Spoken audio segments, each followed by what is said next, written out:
when phones just ring, emails ignored, service charge high, can't be afforded. You're stuck down low, heating turned off, doors won't lock, emergency lighting off, fire hazards high, no one to fix. One more to say, it's the GSA way. Home damping. Hello, welcome to episode 7 of This is the GSA Way, GreenSquareAccord's unaffordable housing.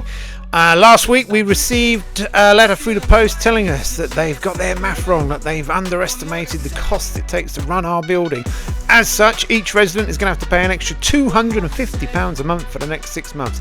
That's right, £250 extra throughout the winter, throughout Christmas and during a cost of living crisis.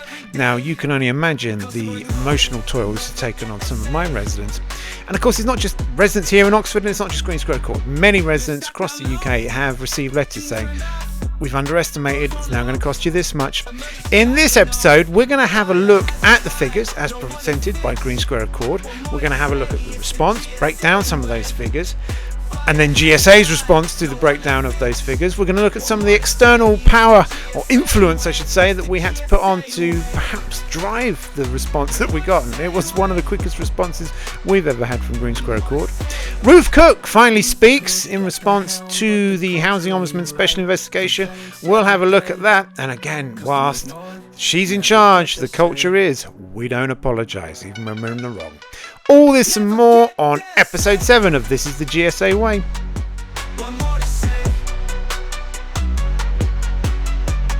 Extra service charge. Now, as many of you will know, we do not put words into GreenSquareAccord's mouth. No. We let them speak for themselves. Here are some extracts of the letter that myself and my neighbours received late last week.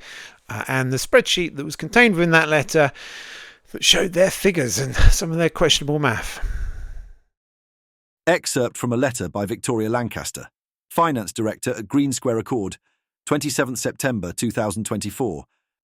I am writing to you with details of your actual service charges for the financial year 2023 to 2024, covering the period 1st April 2023 to 31st March 2024.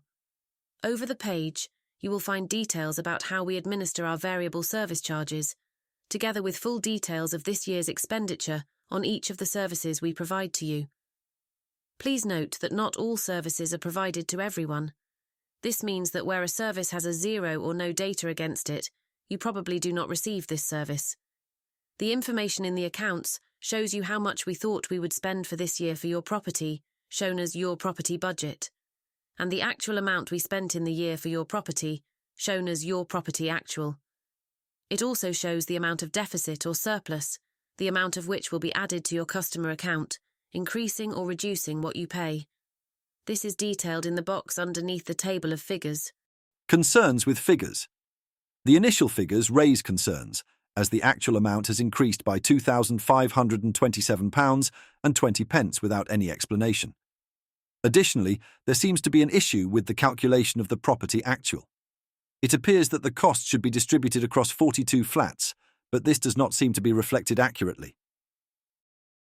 Given the uncertainty surrounding GreenSquareAccord's figures, it is reasonable to request a Section 22. Section 22 of the Landlord and Tenant Act 1985 mandates that landlords provide tenants with a detailed breakdown of service charges, including how these charges are calculated and the specific services included. In this case, since GreenSquareAccord has failed to budget for essential services such as window cleaning, refuse collection and pest control, it is entirely appropriate to make this request. Considering the significant discrepancy between the budgeted and actual figures, it is entirely reasonable to request a Section 22. Additionally, since some of these figures now exceed the £250 threshold per flat, a Section 20 consultation is necessary. Section 20 of the Landlord and Tenant Act 1985 mandates that landlords consult tenants before undertaking major works that will result in service charges exceeding £250 per tenant. The management and administration charges seem disproportionately high, surpassing the £250 threshold. Therefore, further clarity is needed. Again, it's important not to say anything that isn't true. let's have a look at some of the figures in more detail, and let's start with the lift. Now, the lift on average is going to cost us about £28,000 more. They want to spend more, £28,000 more than they estimated. Now, the lift is particularly contentious because it's been an ongoing issue. I mean, 2 weeks, 3 weeks ago, they were pumping out water from the lift shaft from a leak that they hadn't repaired.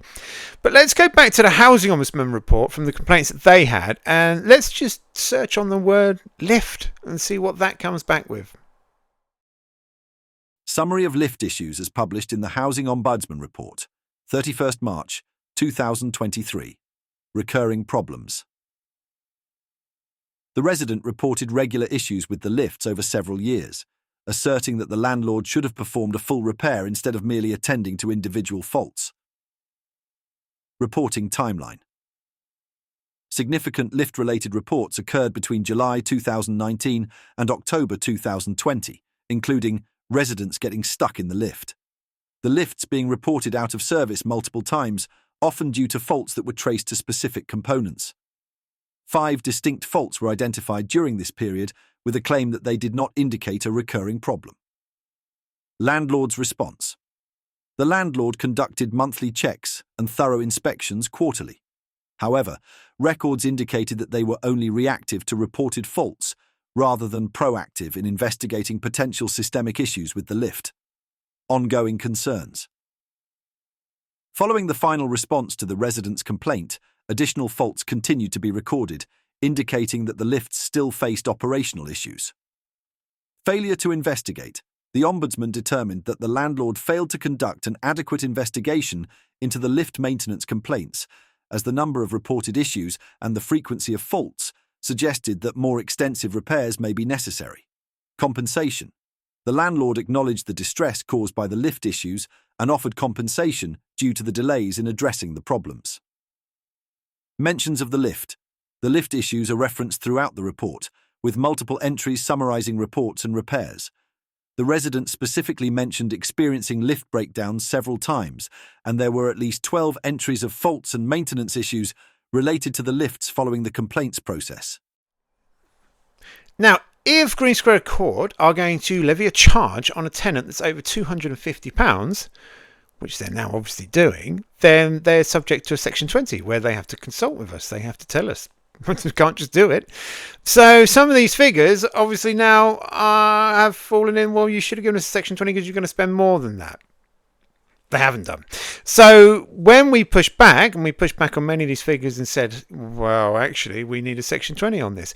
The other thing we want to do is say, well, there needs to be a Section 22. We can't trust your math because your math's incorrect. So we can't trust your math. Therefore, we want a Section 20 for every time you've exceeded £250 per tenant. Plus, we want a Section 22 so we can have a look at how you've reached this cost. Well, let's have a look at your invoices, your receipts, your bills. We can't just keep throwing money at you to fail. So that's what we've done. So myself and some other residents replied to Victoria Lancaster, their finance director, with the following. Subject: urgent request for clarity on service charge figures. Dear Victoria Lancaster, I'm writing to express my deep concerns regarding the recent service charge figures provided by GreenSquareAccord for our property. After a thorough review of the statements, I have noted several discrepancies that demand immediate clarification. It is also worrying that GreenSquareAccord, which has constantly failed to repair ongoing issues with the lifts, has had to employ an industrial pump to remove water from the lift shaft caused by unaddressed leaks. Additionally, the organisation has failed to fix fire alarms. Another false alarm occurred today, 1st October 2024, and has not resolved issues with corridor and emergency lights, yet it considers it fair to increase the fee while neglecting these critical repairs. Service charge income receivable. The figures indicate an actual charge of £44,920.80 against a budget of £45,906.70, resulting in a variance of negative £985.90. This discrepancy raises serious questions about the accuracy of the quoted figures and the rationale behind this shortfall. Please see the attached documentation. Total charges. Additionally, the total charge of £47,448 compared to a budget of £45,906.70, shows an unexpected increase. I require a detailed breakdown of how these figures were calculated and the specific services included in these charges. Please check and explain and provide Section 20 and Section 22 where requested in the attached. Property. Actual figures. I have noticed discrepancies in the reported figures for property expenses. I would like an explanation of how these figures were calculated, particularly concerning the costs distributed across 42 flats. It's crucial to understand how these costs are being allocated and whether they reflect the actual expenses incurred. Please see the attached documentation. Unacceptable expectations and lack of empathy. It is utterly unacceptable for GreenSquareAccord to expect residents to absorb such shortfalls during a cost of living crisis. The current economic climate makes it increasingly difficult for many residents to manage their finances, and the lack of transparency regarding these miscalculations exacerbates the situation. Furthermore, the apparent lack of empathy from your organisation regarding these miscalculated costs is concerning and diminishes trust between residents and management. Questions needing answers. How has GreenSquareAccord managed to get its budget scheme so wrong? Why are we expected to pay for work that has not been completed? The lifts have been reported as failing on multiple occasions, yet are still often out of order due to GreenSquareAccord's neglect. In particular, one lift has required pumping clear of water from the shaft due to unaddressed leaks. Why is the management fee so high? Given that management and administrative tasks are handled in-house, the charges appear excessively burdensome. Request for compliance with Sections 20 and 22. Given these serious concerns, I insist that you provide clarification in accordance with Section 20 of the Landlord and Tenant Act 1985, which mandates consultation regarding service charges for major works, as well as Section 22, which ensures transparency about the calculation and distribution of service charges. Please see the attached documentation. Until such information and clarity have been provided, I do not consent to the application of these charges to my account or to any attempts to take payment via direct debit. Please let me know if you require me to cancel any direct debit agreement to prevent you from unlawfully taking this unauthorized amount. It is essential for residents to have a clear understanding of these charges, and it is imperative that they are fair and justified. I will be attaching the Excel sheet for your reference. Your prompt and full response to this matter will be greatly appreciated. Sincerely. On this email, we also put Annalise Dobbs, our MP, her husband Ed, who's our local councillor and is still involved to a certain degree, and our new independent councillor, David Henwood. David Henwood replies, now, look, when the local elections came around, Labour had the audacity to knock on my door, having not really served myself and many residents, and we were all quite vocal about this lack of support. And when they knocked on my door, I said, well, I've got to be honest, you've let me down. You kind of not responded, kind of haven't backed us up. As such, I'm thinking of going independent. Their guy who was out canvassing for them went, well, we'll do better than the independents when it comes to housing. Well, at that point, I voted for the independent. And David Henwood has been trying to get a meeting with Ruth Cook. He has been raising issues. He's been very supportive. So thank you very much, David. He did reply, and there are ongoing conversations happening. And obviously now we've got to wait for the recalculation. I say obviously, I haven't given you their response yet, have I? So there was a response from Victoria Lancaster. Now this one was in a stamped addressed envelope. But they then, having read the email that myself and the others sent, they then obviously thought, blimey, we'd better get this out real quick. So it was then hand delivered. And we know this because there was no postage mark on the postage stamp. It was just a stamped addressed envelope put through our letter boxes. So all residents got a response. And here is that response. 26 September 2024. About your 2023/24 service charges, I am writing to you about the letter we sent to you, dated 20th September 2024, titled Service Charge Year End, Accounts 2023/2024. This letter sets out your actual service charges for the 2023/24 financial year. We have since discovered that the service charges contained in your letter may not be correct, and we are completing some additional checks to ensure the calculations are accurate. We hope to have completed our checks as soon as possible and to be able to write to you to confirm your final service charges by the end of November 2024. While we do this, we will not be making any changes to your payments or requesting any additional funds from you. This means if you pay by direct debit, this will not be amended to reflect your actual service charge until we have completed our checks and written to you to confirm what these are. If you are claiming housing benefit and universal credit, please provide them with a copy of the service charge year-end accounts 2023/2024 letter we sent you. If we need to make changes to your charges following our checks, we will send you a new letter which you should also provide to housing benefit or universal credit, and they will adjust your payments accordingly. I apologise for any confusion this may have caused, and I hope you understand the course of action we are taking to ensure that the service charges you pay are accurate. We are happy to answer any queries you may have. Please contact us on 03 001 117 000 or at info@GreenSquareAccord.co.uk. Yours sincerely, Victoria Lancaster, Finance Director. And now another reason for putting Annalise on copy is these charges that are now expecting residents to pay, and most of us are paying them, but some of our neighbours will be getting universal credit or housing benefit to pay for these extra charges. So Green Square Accord are now taking more money out of our communities, and I don't blame these residents for going, well, look, it's not up to me, housing benefit, universal credit, that'll pay for it, so I'm not getting involved, I don't have a dog in the game. And I get that, why should they? So Annalise Dobbs should really be looking at this. She should be saying, well, hang on a minute. We have a duty to protect this budget that we're all under. I mean, councils, look where Green Square Accord's head office is, Birmingham, and look, their council's broke. Perhaps it's because of Green Square Accord. Well, that'll certainly be a contributing factor, won't they? So Annalise Dobbs should really be looking into this and going, hang on a minute. And other local councillors, they should all be taking a vested interest into that, going, hang on a minute, you're taking a chunk out of our housing benefit here because these extra fees that you've charged, you've miscalculated. So we have a vested interest. It's a bit like the judge who said after the latest court case victory, when Green Square Accord sort of said, well, we're not paying all the legal aid because I was entitled to legal aid. And I'd arranged it. I'd arranged a barrister. I turned up on time. I was there suited and booted with all my paperwork, with the barrister that I'd arranged for.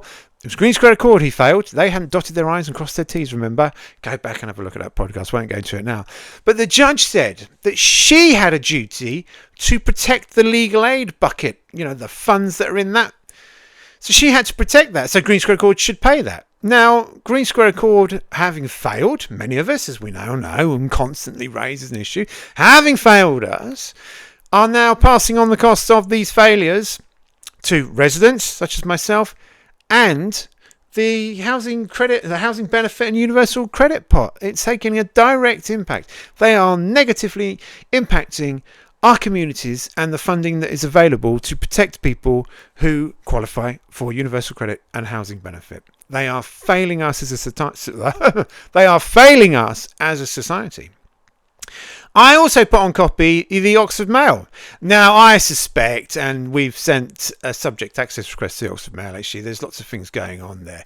Because Green Square Accord obviously have a relationship and they'll be in contact and they'll want to spin stories. So we suspect, yet to be proven, but we suspect that Green Square Accord are constantly, probably from the office of Steve Hayes, are having chats with the editor, chummy chats. Oh, no, that's not true, that's not fair, we're taking him to court, we've got police action. All of that bullshit that we still know about.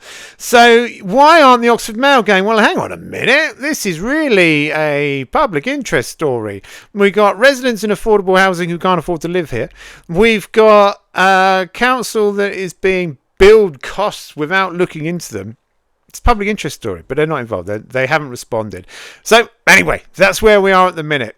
The fees are, everything's on hold. We are not expected to find this money until Green Square Accord can get their math correct. Once they get their math correct, well, then we need to understand why, when it was appropriate, we didn't receive the correct section 22, and they need to provide us with the section 20 so we can read their receipts. We can have a look, because they cannot be trusted to get their math right. Updates to follow.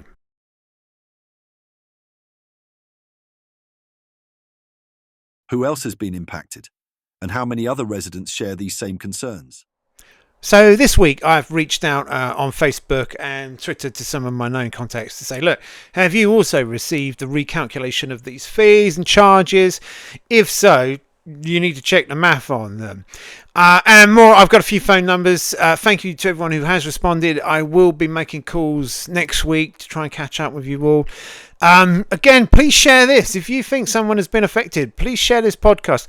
I will be putting on the Green Square Accord resident support site. I hope to get it up this week. It'll be part of this page discussing this issue, and there will be some support on there. I'll draft a generic letter that you can send back, and somewhere for you to upload your figures if you want to, so we can work together to support you as best I can with the limited resources, time and availability that I have. But I will put a page on the Green Square Accord resident support site this week. The other place that you can go to for support is the Shack website. Now, Shack have lots of groups, they have lots of resources, and it's a growing resource, if you like, for residents. It's a growing network of residents. So I strongly suggest that you get over to Shack. Again, I'll put some links here so you can find them. Go and have a look. Well, I'll put them up there. Look. Go and have a look at the Shack webpage. Now, the other thing that we have to start considering is a service charge strike, because look, residents can't afford it. I received a letter, I think it was in my wife's name, so we received the letter Friday or Saturday, and I started to straight away get responses from people in one of my WhatsApp groups saying, Ben, I can't afford this. And my response was, look, I'm having a day off. The wife was away. I was just going to eat yogurt and watch movies all day, which was pretty much what I did. I said I will read it. I will get round to reading this. And on Sunday evening, I got a knock at my door, a very gentle knock. One of my neighbours. He's an honest family man, working hard. Just heartbroken, and there is no way to explain what it's like to have someone to come to your house who can't afford to pay, who is then worried about eviction and his children, and how he's going to get through winter and Christmas, how he's going to have to find an extra £250 that he just doesn't have. When you have this, and people say, oh, why'd you do this? Why'd you carry on? I do it because I have to, because Green Square Accord and others cannot get away with this. There is a human cost to this, and I'm at the coalface. I am right there. It knocks at my door. And please, you're welcome to knock on my door. I'm not saying don't. I'm saying please. Please get in contact. If you are suffering, you do not have to suffer alone. We are the majority stakeholders. We're going to work together on this one. We're going to forge relationships with each other. There's power. There's power when we're together. So stay strong. Get in contact. If it's affecting you, please reach out. I can't reply to everyone, and I'm trying my best to reply to everyone, as well as holding down a little job that I've taken on as well to keep funding coming in so I can pay my service charge. So, bear with me, but let's work on this together. Let's use our resources. Let's come together. Let's say, look, enough is enough. And if the next stage is that we all form a service charge strike, then so be it. I don't want to go to that. I don't think we should have to, but affordable housing needs to be affordable, and currently it's not. Okay, other news.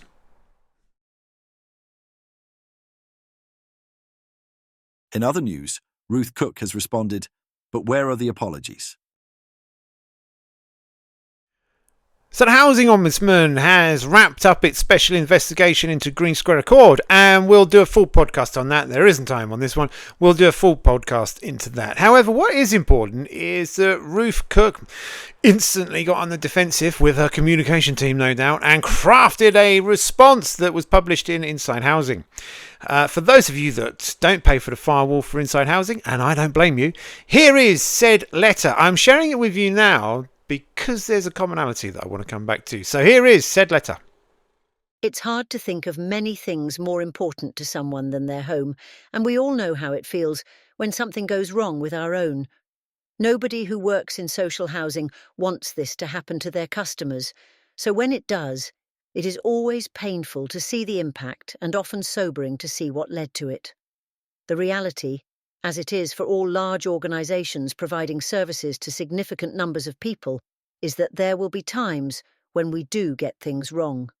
In such cases, it is crucial we investigate quickly, address the situation, and identify what we can do to prevent it from happening again. While it's easy to see a failure as an isolated case, complaints actually offer a much more fundamental test. They hold a mirror up to our organisations.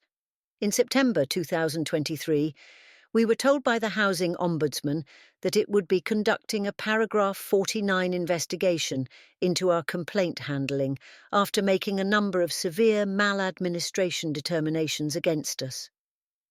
What you need to know about new regulations on resident engagement. The announcement by the Ombudsman followed a period in which the ambitions we set ahead of our merger in April 2021, which would have seen us make transformational improvements for our customers, had to take a back seat while we shifted our priorities to enable us to address building safety issues identified in the immediate aftermath. As part of this work, as is so often the case, we identified broader issues leading us to fundamentally change our strategy in April 2023 to focus on our existing homes and services. I've written previously about the opportunity this gave us to fundamentally rethink our priorities and renew our focus on getting things right for our customers. While this mission was not complete by the time the Ombudsman announced its investigation, much of the work had been completed by then, and we learned in November 2023 that we had regained our G1 governance rating from the regulator of social housing. It is perhaps unsurprising that many of the complaints which led to the Ombudsman investigation date back to the post-merger period and are rooted in service failings we had recognised and already started to address. But while this provides context, it isn't an excuse. This doesn't help the customers who received a poor service and who had to complain to the Ombudsman to get their issues resolved. It also doesn't mean there is nothing left for us to learn or more for us to do to improve things for our customers. That's why, like our downgrade, we saw this investigation first and foremost as an opportunity to learn. The most important thing for us from the outset was to fully cooperate with the Housing Ombudsman so that we could use the learning from this process to drive further improvements and ensure the service our customers receive reflects our fundamental commitment to them. As we had already discovered from the work we have done to learn from complaints and improve our response to service failure, we can see we got things wrong, very wrong in some cases, and this has the power to demonstrate what we need to change like nothing else. In reality, that is about so much more than procedures and processes and the nuts and bolts of complaint handling, though these are of course all important. It's about culture. About us stating clear your expectations for our colleagues and ensuring this is reflected in the day-to-day experience of our customers. It's also about strategic direction, having clearly stated and deliverable ambitions and the level of investment to make tangible improvements for our customers. A commitment to our customer is enshrined in our organisation, and this investigation has supplemented our own learning from complaints and represented an important opportunity for us to scrutinise how we are progressing against our renewed ambition and the changes we had made to improve how we handle complaints and our wider service offer. It's great that the Ombudsman has recognised our progress and noted we have done crucial work to rethink our strategy, start to embed a customer-centric culture in our organisation, and improve our response to complaints. But the job isn't done. The report also notes we need to continue to drive improvements, and there is more learning, which we will now take forward. Complaints have the power to highlight where we need to improve like nothing else, and sometimes we need an independent view of what's gone wrong to identify further opportunities for improvement. This investigation has given us that. As hard as it may be for us to hear about the times we've got it wrong, it is much harder for our customers to experience it. When this happens, we must listen and respond. It's what everyone living in our homes deserves. Ruth Cook, Chief Executive, GreenSquareAccord. Did you notice it? Did you spot the similarity between her letter and the letter from Victoria Lancaster saying, oops, made a mistake in my math? There's no apology. That's the culture at GreenSquareAccord. They do not apologise, because if they apologise, they have to admit that they're in the wrong. And if they admit that they're in the wrong, they're in the wrong. And it's on the public record. They don't. They will go out of their way. Now, look, Ruth Cook is blaming again the merger. That's her stock answer. It's the merger. Yeah, we didn't get things right with the merger. The merger she oversaw, the merger she should now be apologising for. I think her position is untenable. I think she's got to go. She's got to go. She can't keep failing, but she is. And then when she's failed, she doesn't apologise for it. I think she'll be out before the end of the financial year in April. I think she'll be out before the end of this financial year. I can't see how the board can keep her. I don't see how her position is tenable. Let's hope that things are happening in the background to slowly transition her out before the start of the new financial year, as I say. But there's no apology. This is a cultural thing. Do not apologise. If you've got the math wrong and we're going to have to charge you an extra £250, if that was me charging you, I'd have to say, I am really, really sorry. I have got my math wrong. I have underestimated. For whatever the reason, costs have gone up. We're still suffering from this. We can't do this. We're really sorry. We can't find a shortfall and we're going to have to pass some of these costs on to you. I am sorry. Let's work together to find a way of doing that. If you're struggling, let's work together so we can find a way to help you out financially with this. We've got to burden it. We're in it together. As landlord, as provider, we're in it together. We've got to find a way of working together. I'm sorry. I'm the top of the tree. It's my fault. There we go. But it doesn't happen. It's not the Ruth Cook way. So there's no apology. No apology for any of it. Yeah, we got it wrong. Got the math wrong. Yeah, we haven't handled our complaints right. Yeah, the merger was a disaster. Yeah, our residents are suffering. On she walks. Okay, look, let's wrap this one up. We've got a podcast coming up in which we'll obviously cover the Housing Ombudsman special review. There'll be a mop-up of this one where we look at other people's service charges and what we're going on. I still want to look into their complaints, ongoing complaints. Remember, day-to-day running is costing us. Still got a door that they've closed. Oh, we fixed that. No, you haven't. Still not working. It was an emergency repair. It's not done within 24 hours. These are day-to-day runnings. So there's lots of shenanigans going on here within my own block of flats. There's other shenanigans happening on in the wider community, which we'll cover. We want to look at how they're not closing off complaints correctly. Housing Ombudsman obviously picked them up on this one. They were criticised for having one of them. I think it's a third stage complaint. Now, I actually think the third stage was necessary because it meant that the senior leadership were involved. Perhaps, I think it's too easy for them to deny accountability. So we're going to look into that. We're going to look into their figures. We've got lots going on. Over on the Housing Sector podcast next week, we have a great interview lined up with someone who's come into the sector with a fresh pair of eyes and his CEO driving some real positive changes. So that's on the Housing Sector podcast next week. We'll catch up with you again soon on GSA 1. Thank you very much. Please get in contact. Let's stay together on this service charge abuse. That's it. All right, I'm off. Bye-bye.